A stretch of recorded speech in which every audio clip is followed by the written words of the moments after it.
Welcome to the Builders of Authority podcast, a show committed to helping you build authority for your brand. In the realm of business and personal branding, authority stands as a cornerstone. Authority isn't built overnight, it's built over time. So join us as we build something remarkable together. And now, here's your host, Adam McChesney.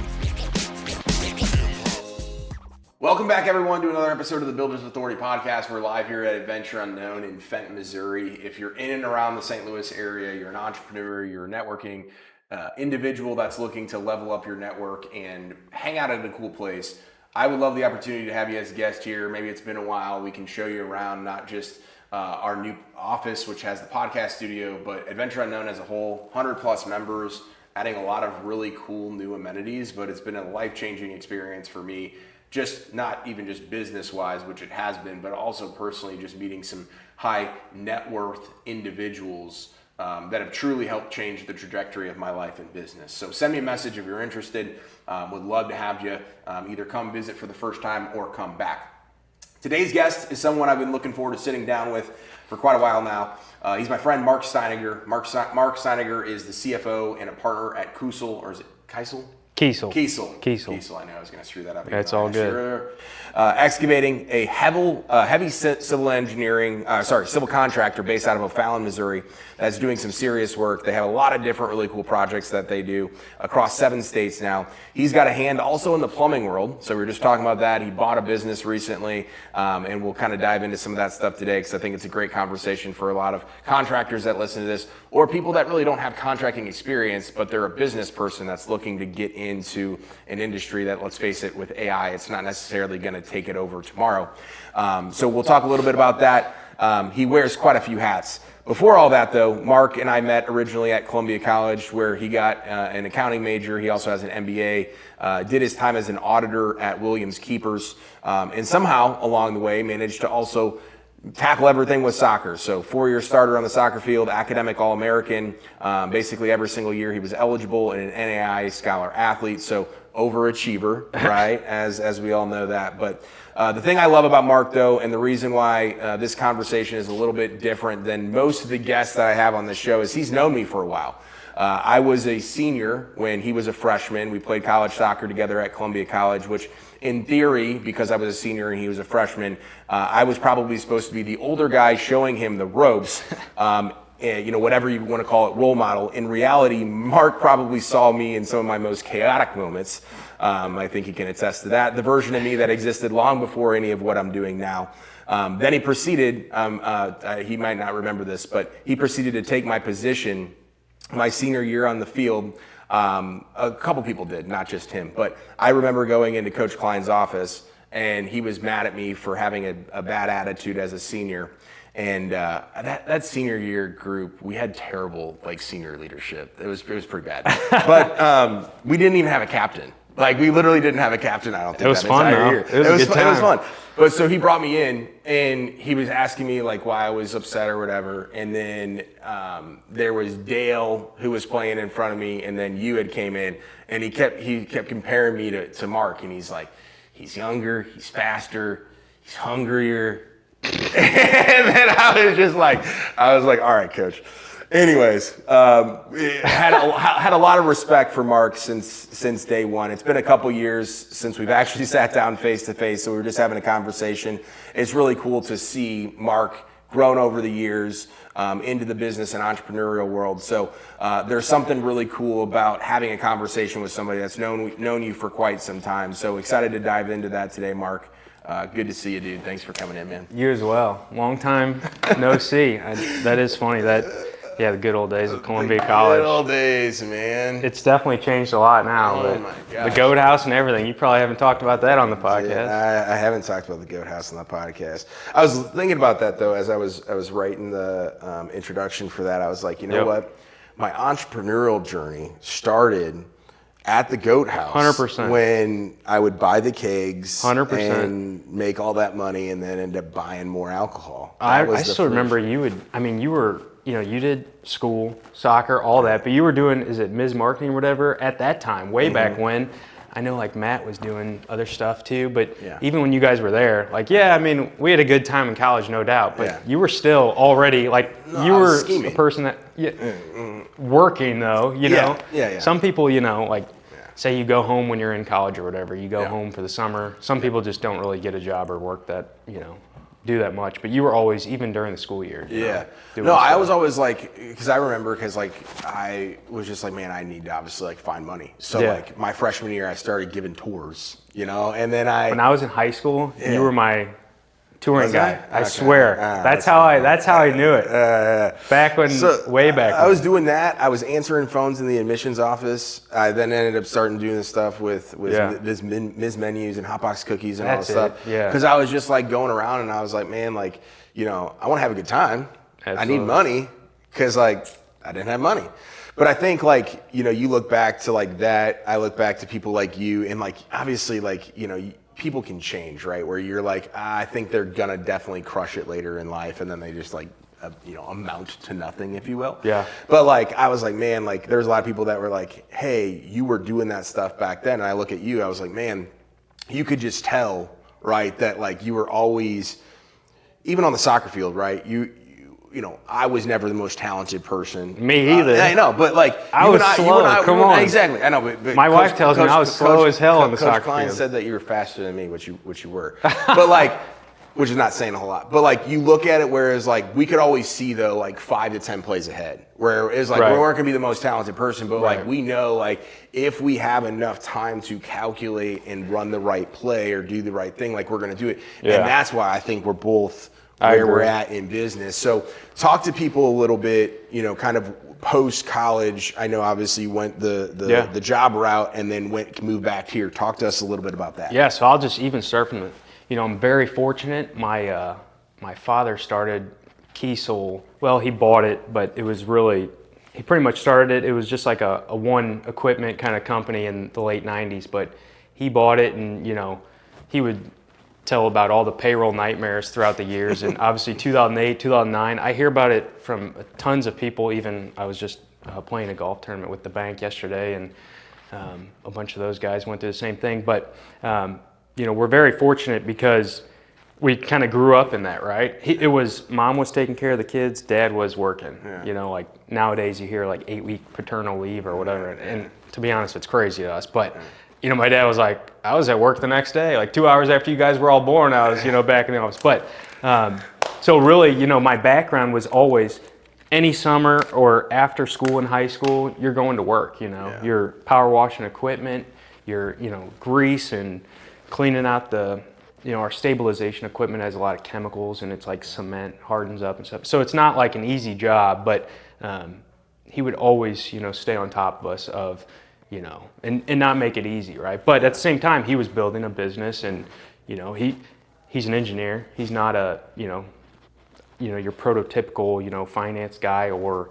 you know, business owner or whatever. He's really he was just focusing on the actual work, right? Mm-hmm. Getting earthwork, site utility work done, not the full scope of the business. So he went through, right, every hurdle. But after college, so even like in college, you know, I would, you know, I think my junior year, I went back and actually worked inside the office, but, you know, I would go and run the equipment in summers. I always thought working for other businesses was a good idea because, you know, if I'm working for my dad, it's just a different, I tell my younger brother this all the time because he's trying to, you know, work in the summer for us. I'm like, you need to go work for someone else, you know, and really learn the ropes. And they'll, you know, MF you if you're not doing a good job and all that. So, you know, I went and laid sod. It was great because it's not easy work, but, you know, it really helps out. But, so after college, I was like, I need to go get real world experience and actually learn some stuff before I come into the business. If I want to, you know, which I think is an awesome idea, by the way. Like I agree. I think in like Williams Keepers, I owe a ton to because even in the accounting world, I did not like auditing. I am, you know, my title's CFO, but I mean, business owners, you wear all hats, right? And me and my two brothers, you know, we all kind of wear all different hats all the time. So those are the two, Matt and Tim, who we're all 1/3 partners in Kuesel. But you know, for 4 or 5 years working at Williams Keepers, I got to see how other people did business, and I got to help them out, right? And really learn the ropes. Couldn't say more about that, you know, starting even like, I mean, obviously my daughter's super young, but in my head, I'm like, I want her to go work for other people in the future and really learn from other people, just because I think it was so beneficial. But even, you know, after that, learned a lot of that. Wife and I got married in Jefferson City, and then we moved back to St. Louis in, I think it was 2022 or 2023. And then we, you know, started the process of acquiring Kuesel Excavating company from my dad, and the equipment company. And then, you know, that's a whole process. There's 6 of us boys. So there's, you know, my one brother's an attorney down in Clayton. One brother's, you know, works in the banking industry as a loan officer. And then my youngest brother, who's 18 years younger than me, is a freshman at St. Dominic High School. Dude, so that's wild. Yeah, man. My parents got a total, you know, that was you know, my dad's greatest mistake, he says. It's certainly wild. But, you know, the family dynamics and all that certainly is a big part of our story and continues to be. We do like real estate development and stuff with my other brothers on, you know, the side. So we all stay involved, but that's really kind of how it started. We kind of moved back. I, you know, got into the business and, you know, was in the day-to-day doing honestly anything you can think of, looking at every single process, how we currently did it, and how we can improve. And you know, and I don't know everything, so you know, estimating heavy civil work is not, you know, it's not just kind of X's and O's. There's a lot of art, and you know, you got to have people that have years of experience, because you know, if it was just like, hey, check the box, everyone could do it. But it's kind of the magic sauce, if you will.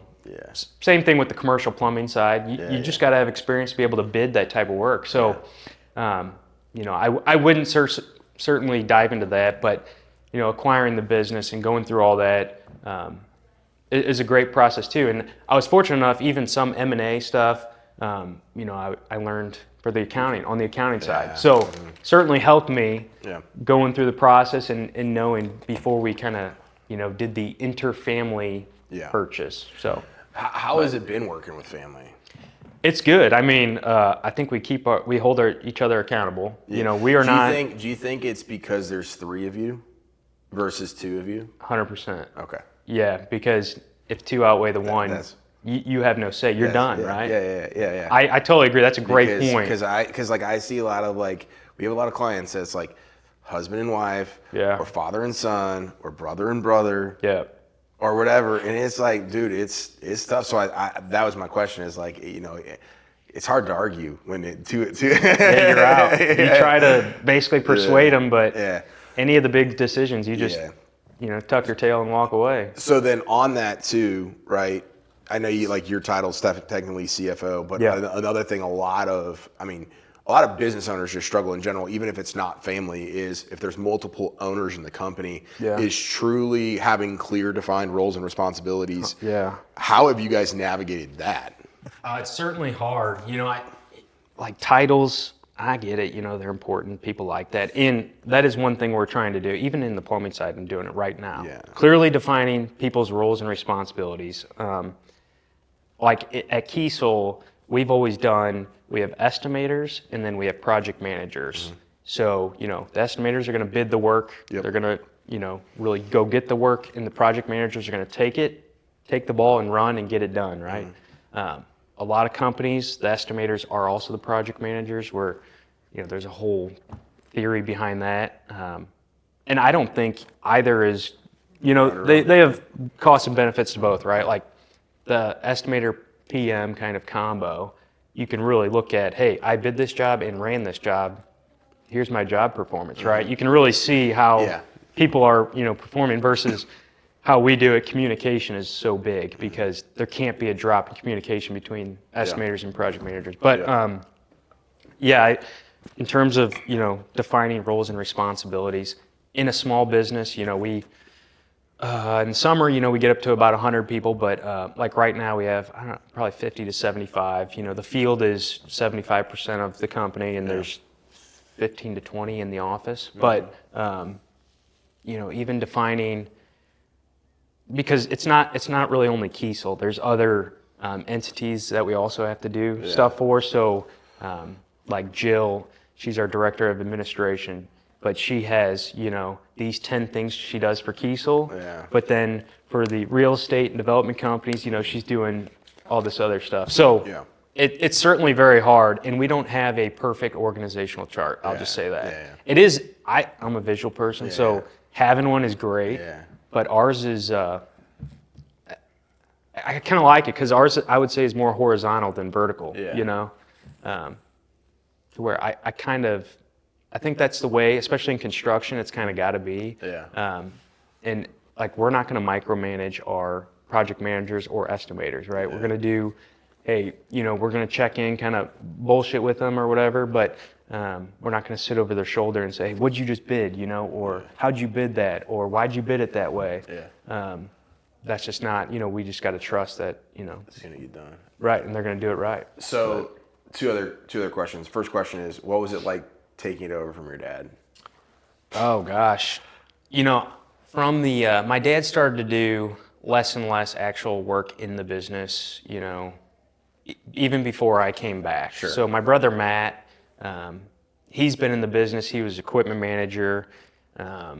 He had many different hats, but had as clearly defined roles and responsibilities. But could learn, like equipment manager, he was in the day-to-day grind of managing the equipment, right, in the fleet, and so really knew that. And then he started to estimate site utility work, so all your water infrastructure, stormwater, wastewater, stuff like that. And we primarily do private civil work, but we'll do work for MSD, for Missouri American Water, public kind of work as well, but we don't do any highways or bridges. But he really runs the operations at Kuesel, like the day-to-day, managing the crews and the PMs, working with the PMs, and really knows like the utility business pretty well, just because he's had very hands-on experience with it.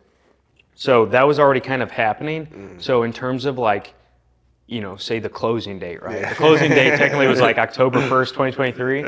Literally nothing happened. Nothing changed. It was slowly kind of going that way. And I mean, my dad still comes into the office every day, he doesn't do anything in Kuesel, but he's a, owner of a municipal concrete company still, asphalt milling companies, partner in, so he still stays busy. Yeah, but he was also already transitioning into that, so it wasn't like a hard like you buy the business and life changes. Like, it's just the paperwork gets done and you just keep going. Well, so because I've obviously like seen it happen with our clients, even when we just sold the auto glass company, because we still do the marketing for the auto glass company. Okay. So when there is that, even if there is a phased or a planned out approach, like a couple of our clients have, they pass it down to the next generation. Right. Sometimes there's, and I think you're just in such a niche industry, but sometimes there's that ripple effect of like, oh, hey, it went from the father or the grandparents or whatever down to the kids or the grandkids or whatever. Oh, yeah. And then like there's just this change and shift with the employees. 100%. Right? So that's what I was interested to know, if like there was any of that, or it had already kind of been in the works for a little bit to where it was there. Yeah, that's a great point. There has been a little bit of turnover, really hardly not much, but because we have employees that have been there for 20, 25 years. Yeah. Best people, best teammates ever. But yes, it's really that respect thing of, I worked for your father for 20 years. Yeah. And now the son who is, 20 years younger than me. Yeah. I'm 5 years from retirement age, and now I got a 8-year-old and my brother was 31 at the time, 31-year-old are my bosses now, 100%. Yeah. But that's for us to recognize that situation. And it's not like we're going to go in there and be like we're the boss now, yada, yada, yada. That'll never work. And you know what? If I was in their shoes, you have to earn my respect. Yeah. And I'm a pretty old school guy. Even like from music taste, right? I like country and I like classic rock. Right. I don't really care for the hip hop or the rap shit. It's weird like that, but the generation shift, like we grew up with phones in our pockets, so technology, AI, all that, it's like second nature for us. Yeah. The generation that is, you can call it baby boomers or whatever, but it's really like what, mid 40s and older. Maybe even mid 50s and older. There's some people that, they encourage the change of the technology and all that. Yeah. But there's a lot of guys, especially in construction, that we've done it this way for 20 years and it works. Yeah. You young kid, you don't have the magic sauce. We do. So trying to, and we need to recognize, we don't have the magic sauce. We're just always trying to improve. Yeah. So even when we, take it over and are starting to implement some changes, if that's software, our estimating process, our how we do submittals, just very technical stuff, or marketing and branding too. But anything like that, there is certainly resistance to change. It's one of the biggest things in the generational shift. And once you buy a business or you buy from your father, it there's certain stuff we've done it like this, but we really need to do it like this. Yeah. But if we do it just right away, they're gonna all, they're gonna kill you, or they're gonna leave. They're gonna be so pissed. You'll have some people stay, and I don't blame them. Yeah. But it's, slowly gradual shift, and sometimes you gotta, just dive into the pool and see what happens. But I think it's certainly the hardest thing. And if you put yourself in their shoes, I would be the same thing. Yeah. Having a younger person who's the son of, I worked with these guys. I worked for these guys in high school, right? Yeah. They were my boss when I was running the equipment. So that was going to be my next question is how have you then worn that hat to if you have to have the tough conversation of them how do you guys handle that when it's exactly what you mentioned? Because we even have it in our company where we just promoted somebody 2 positions up, and it's he was not the same thing, but it is the same thing to a certain degree. Is he was getting managed by, and now he's the manager of that. But I look at it, and before, sorry, I didn't mean to cut you off, but I look at it as you have to do the right thing for the company and wherever the company's at today. And for obviously with that, it was you guys buying the company and doing that. You have to, and this is a hard part in business, you have to put the emotion aside. Yeah. And then say, I just need to have the tough conversation. But to go back to that, how do you handle that? Talking about how the boss, how they're your manager, boss, whatever you want to call it, like I said, titles, I don't really think in that way. Yeah. I really do think in a business way. I don't really think of oh, that's my boss or whatever. But yes, that as soon as you do that, I would look at it more as a partnership with your employees, not you work for me, you do as I say, and then I pay you. That's the relationship. That is not how we do it. It's more of a partnership. I'm going to try to help you do better at your job. So we just did annual reviews the last few weeks, and it's our time to kind of sit down for 30 minutes. And honestly, it's more about them giving us feedback. Yeah. What am I doing wrong? What do I suck at? What can I get better at? And some people are I don't see any issues, yada yada, and that's okay too. But we also want people, kind of thinking about that, because then it's a partnership role, right? What tools, resources, stuff can we get for you to be better at what you do? We don't want I don't know, for some reason our generation is so stuck on this PTO shit. It's I'm coming in at 8 and I'm leaving at 4 and I get 70 hours of PTO and that's my job.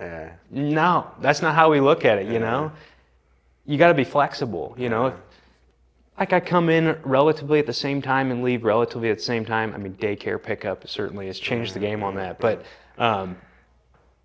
it's not so hard lined versus I feel in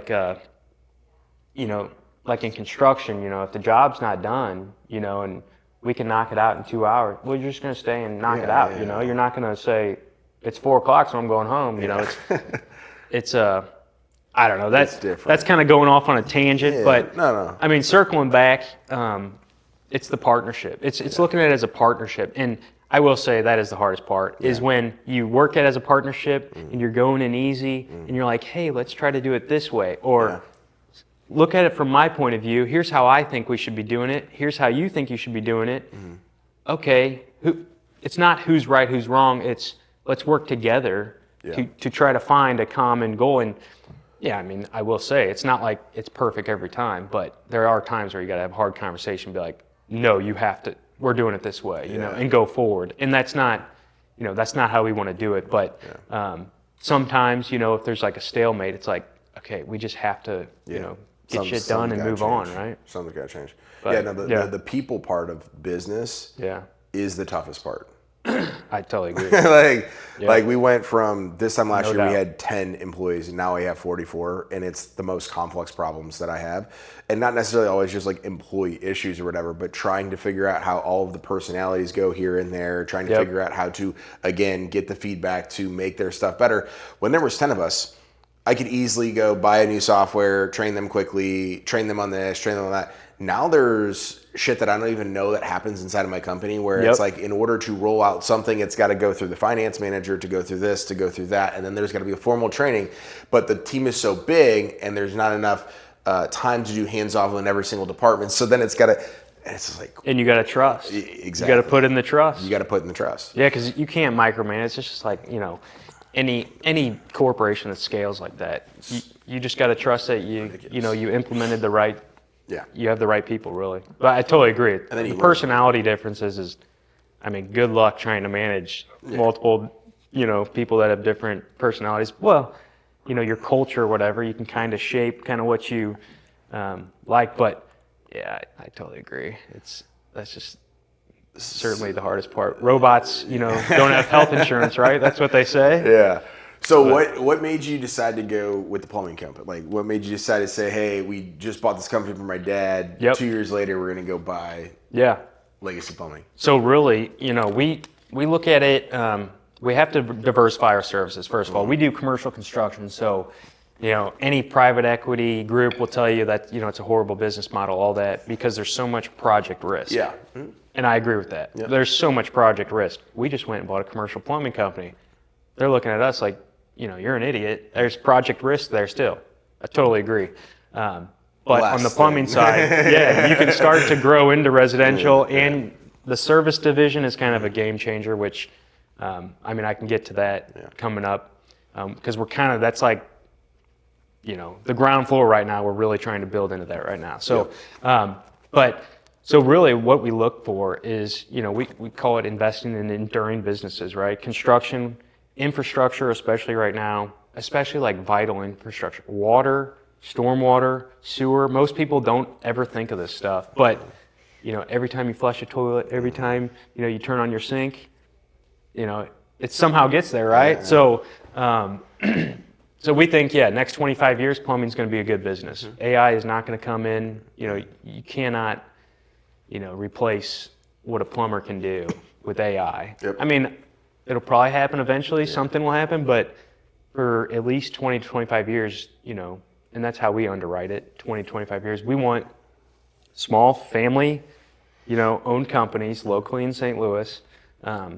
And that's kind of our branding strategy versus the private equity owned group that is out of, you know, Des Moines or whatever, or, you know, Texas, that they just meet quarterly and say, you know, you suck, or this is what you got to improve on.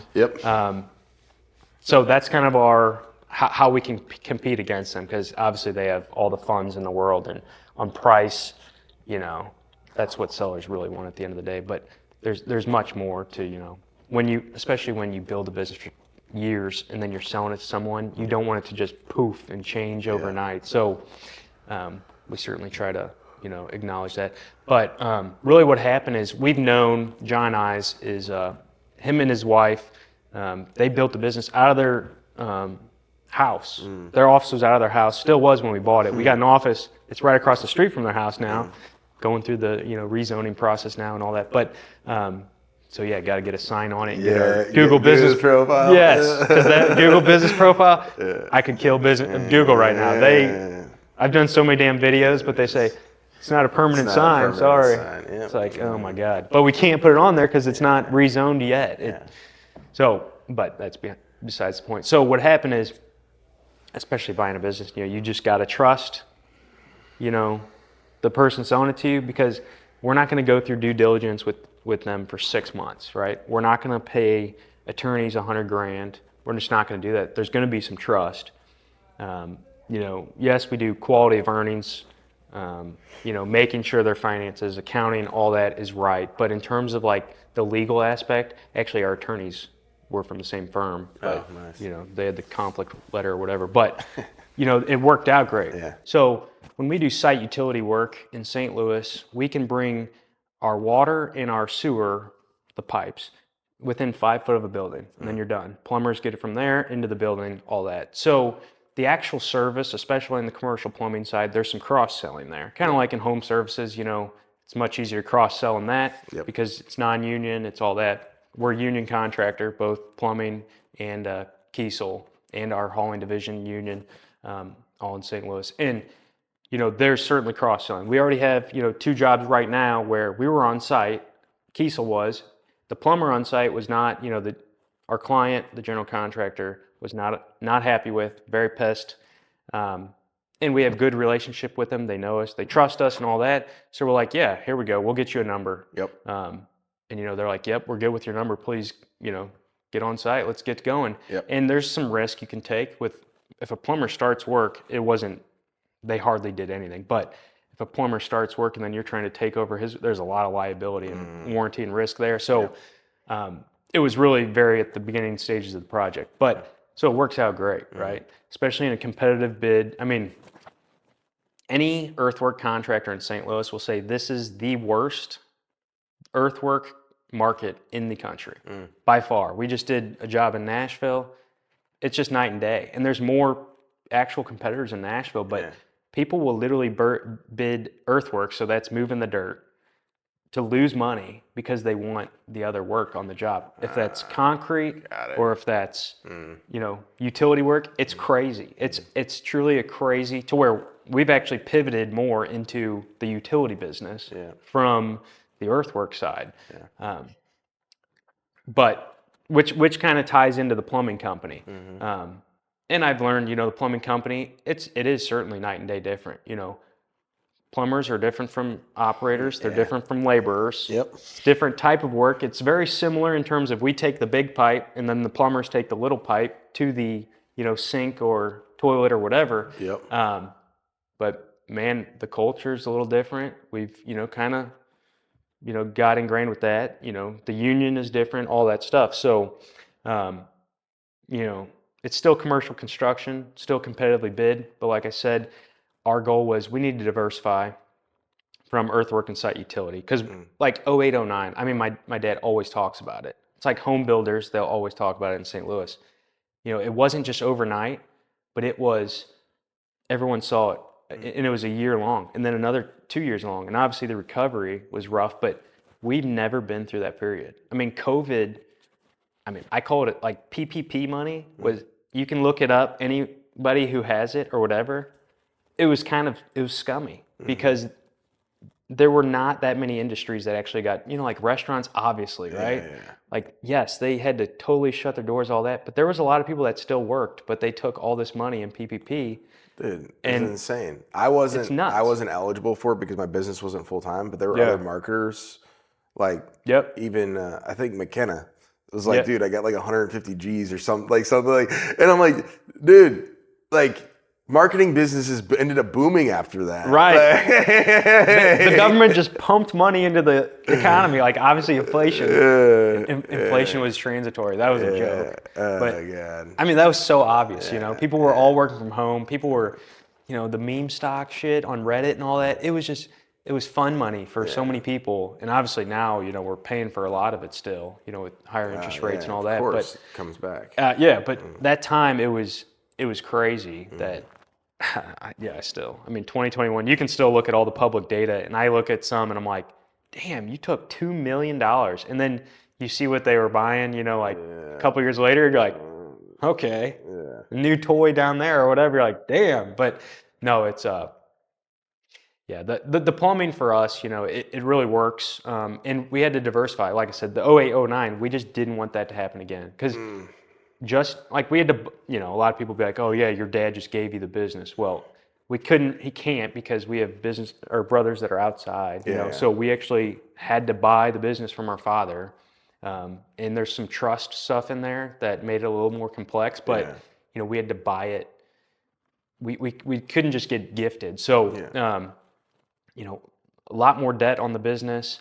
You know, a lot of guys that have been around, you know, have a lot of their equipment paid off, and look at us just now buying the business, and now we're putting debt on it and all this stuff. So much more risk to where we're like, if there's a downturn, I mean, we gotta be ready for it, right? It's gonna happen. We just can't, you know, sit here and hope that it's gonna be great. You can't be sitting there and reliving what the business already relived back then. You're like, hey, let's go diversify.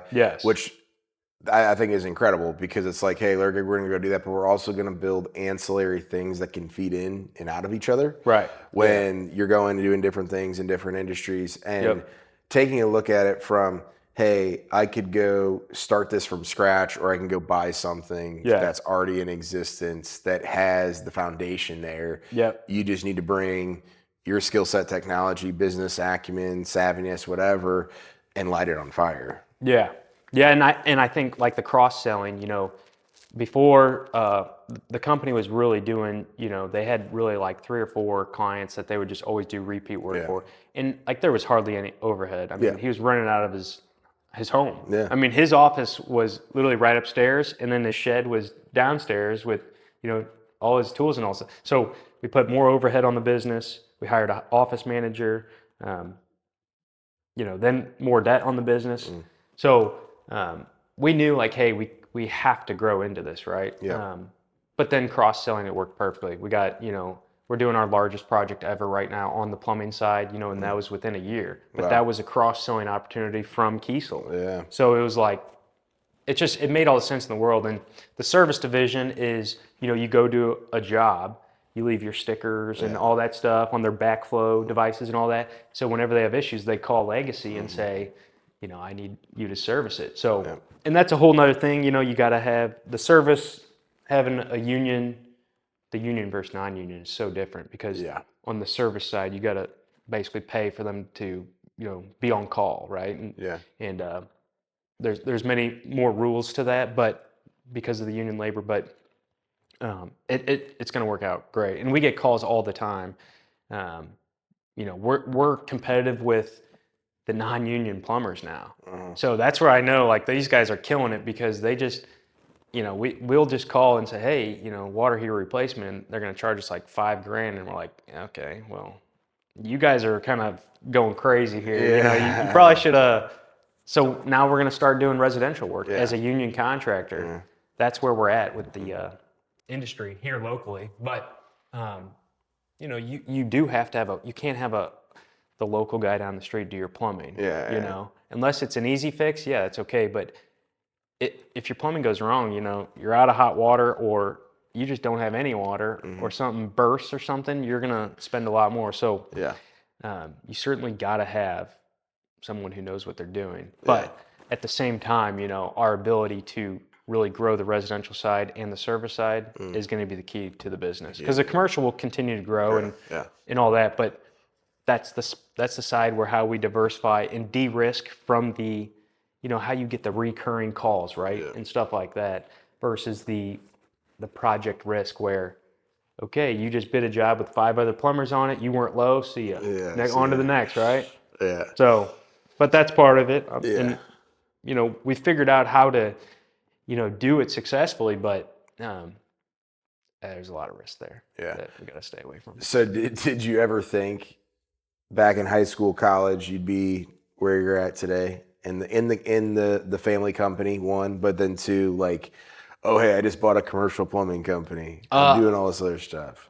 I mean, I wouldn't know what company, because like we'll look at we just looked at a company, it was in Kansas City, but we looked at a company a couple weeks ago, similar services, but I didn't think like, you know, plumbing or whatever, but I always wanted to do M&A. You know, I'm always on, like, you know, some people, like, I don't really have TikTok or Instagram or anything. That's why I say I'm kind of old school. My wife's like, you need to have a TikTok, because, you know, whenever they send me the videos, I can't even open them because I don't have it downloaded. But I'm always looking at, you know, X posts of, like, actually a guy here locally, Chris Hoffman with Hoffman Brothers. Yeah. He's very open, and he has great, you know, knowledge that he shares. And there's, you know, guys on there that private equity guys or hedge fund guys or that are in the same business that are elsewhere in the country, but you get so much knowledge from them. And I've always, even when I was working in public accounting, you know, sorry, Williams Keepers, but I always knew I didn't want to do that. It's just auditing and taxes is not for me. I got to do it now, you know, but not, you know, For yourself. all day, every day, right, for the companies. But, you know, I really like the operating the business part of it. Like right now we're trying to hire dump truck drivers, and it's a nightmare. We can't find, you know, qualified dump truck drivers, but it's just a, you know, another thing. You know, every day is different and it's great. But from what after college, like even in college, you know, learning business, I wanted to do accounting because, you know, it's the language, the, you know, the alphabet of business or whatever, you know, and if you know accounting, you really know the details, especially how to analyze a financial statement. And like I talked to my dad being an engineer, you know, he always calls me, you effing bean counter, yada, yada, yada. And I'm like, you got to be able to count the beans, dude. Otherwise, people will slip some stuff by you. It is really fun, you know, reviewing businesses, seeing what you think they'll value for, and then actually getting into them, because there's so many different challenges. The people challenge, the personality challenge is so difficult, you know, because everyone's different. You're a new face. You want to change stuff to how you think it should be done, but you really got to play ball, because if you do that too fast, boom.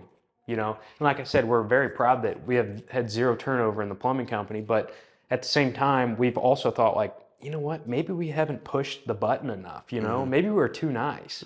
But it goes ups and downs. Our new partner's great though. So, you know, very honest guy, his family's great, his two sons are great. So what's, as we kind of finish everything up, what's like one piece of advice, right?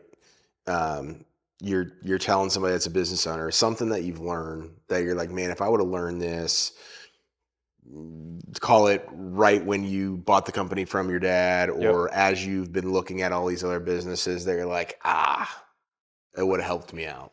I would say, I mean, I'm still young. So, you know, if you're 55 and you've been running your business for 30 years, you're going to be like, why the hell would I listen to this dingbat? But I will say, from a business, I basically helped my dad sell the business to us. So I kind of worked both sides of the transaction that way. So, and this is why we think we have a very competitive advantage, is because, you know, we can work with the baby boomer who owns a business and, you know, doesn't have any kids in the business, or doesn't know how, you know, selling to an ESOP doesn't really work, or whatever, doesn't know how to transition it.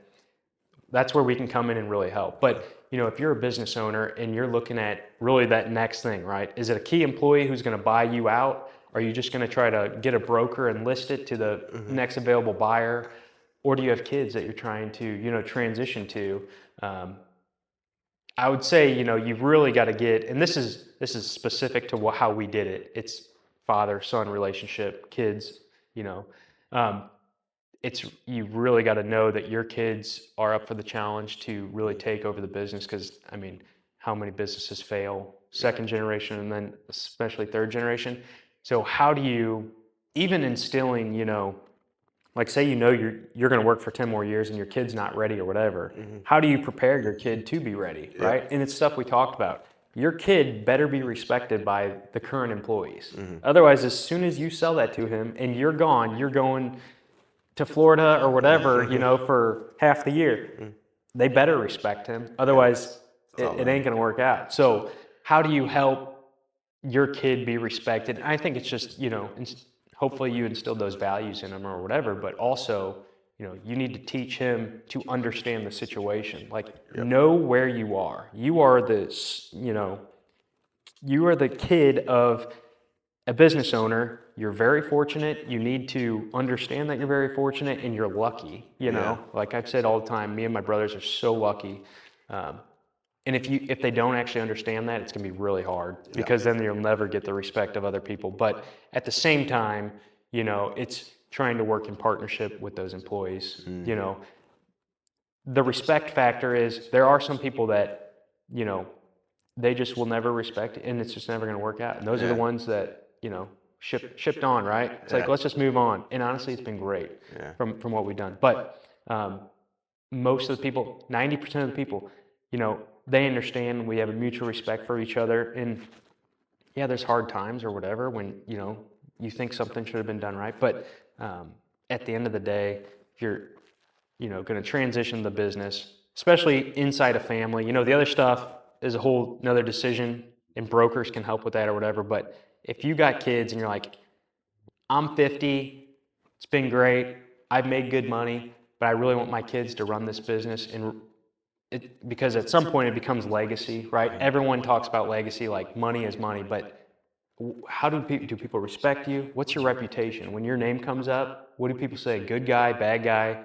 Oh, he was a dick, to work with, whatever. Yep.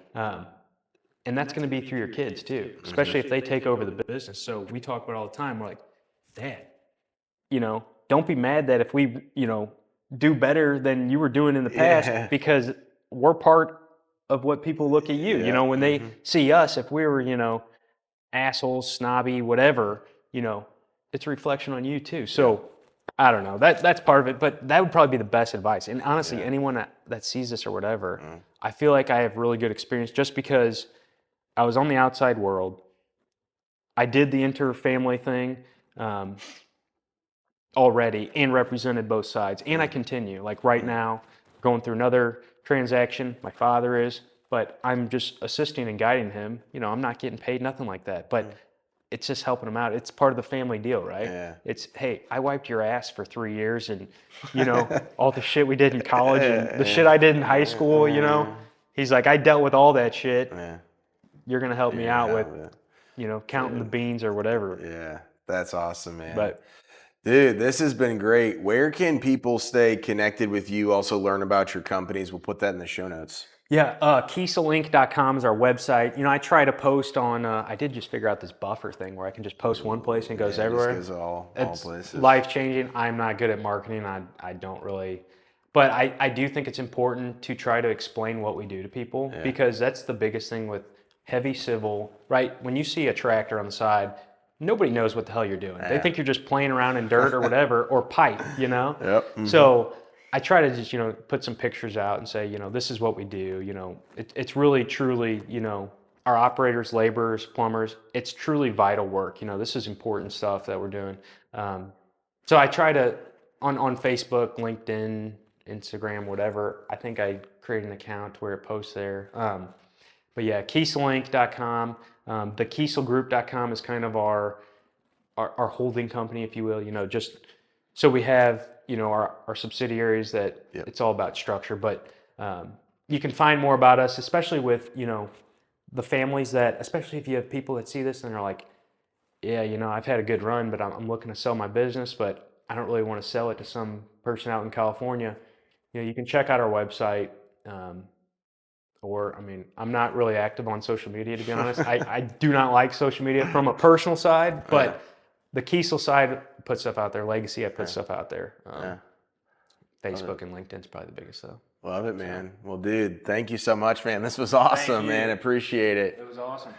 Thank you so much for watching or listening to today's episode. We'll put all of Mark's stuff and all his company information in the show notes, so make sure to go follow along, reach out to him, especially if you're a company. I know we got a lot of contractors that listen to this that may be thinking, hey, I want to have a succession plan and I don't want to go the private equity route. This is a great opportunity. Mark's a great guy. I've known him for many years. So we'll have all his information and all that in the show notes. Subscribe to the show if you haven't done so already, whether that's on YouTube or the podcasting platform of your choice. Share this content on social media and tag us. It helps us get this out to more people and goes a long way. Thank you so much for watching. We'll see you next week. And remember, authority isn't built overnight. It's built over time. Thanks so much for tuning into this episode. We sure do appreciate it. If you haven't done so already, make sure you're subscribed to the show wherever you consume podcasts. This way you'll get notifications as new episodes become available. If you feel so inclined, please leave us a review. We sure do appreciate it. Until next time, friends,